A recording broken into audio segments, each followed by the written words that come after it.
গো ছোনু, কি করছো ছোনু? গো ছোনু, কি করছো ছোনু? তো ভেবেছিলাম নিজের মুখটা বন্ধ রাখবো, এই ছাপড়িগুলোকে নিয়ে নিজের মুখ আর নষ্ট করব না, কোনো কিচ্ছু বলবো না। তো ভাবছি যে এইগুলোকে নিয়ে না বললেই নয়, নিজের মুখটা আমি আর বন্ধ রাখতেই পারছি না। তো এই ছাপড়িগুলো যেহেতু ভিডিও ছাড়তে বন্ধ করবে না, তো আমাদের মুখ তো আর বন্ধ করে রাখতে পারবে না, তাই না? তো যোগ্য জবাবটা দিয়ে ফেলি। সোনু তোর জন্য গু দিয়ে ভাত মাখছি হনু। বলবো, মুখ খুলবো আমি? সুমি ভালো করেই জানে যে তুই মুখ খুললেই হেগে ফেলিস, তাই তোকে কিছুতেই বলতে দেবে না। তুই ওর কাছে যতই পারমিশন চাস, তোকে বলার সুযোগই দেবে না ও। না হ্যাঁ না খুলি। না, কিরে, মিললো তো আমার কথা? তোকে মুখ খুলতে দেবে না বলেছিলাম তো। ফোন আসবে, ওনারে না খেয়ে দিলে উনি ভাত খাবে না, বসে রয়েছে তখন। এটা তো হওয়ারই ছিল। বিয়ের আগে যদি এতবার করে মিনি হানিমুন হয়ে যায়, দিন রাত একসাথে ঘষাঘষি মাঝামাঝি শুরু হয়ে যায়, তাহলে তো তোকে ছাড়া তো খেতেই পারবে না, তোর হাতে তো খাওয়ার জন্য বায়না করবেই।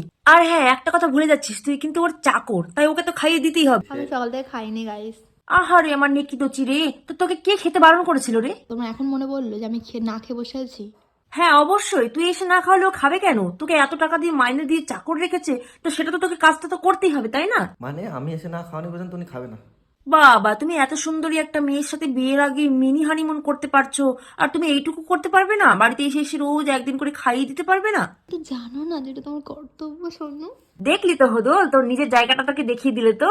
মানে সরাসরি চর না মেরেও ভালোবেসে চরটা মেরে দিয়েছে। ইনডাইরেক্টলি এটাই বোঝানোর চেষ্টা করলো যে তোকে আমি মাইনে দিয়ে পুষে রেখেছি এমনি এমনি নাকি, তোকে তো এই কর্তব্যটা করতেই হবে, তাই না? বাড়িতে তো কাজ থাকে, সবসময় আসা সম্ভব বলো? বাবা, এই ভেড়াটার আবার কাজ আছে নাকি? আমি তো জানতামই না। আমি তো জানতাম সুমির সাথে ফোকটে খাওয়া আর ঘোরা বাদ দিয়ে এর কোনো কাজই নেই।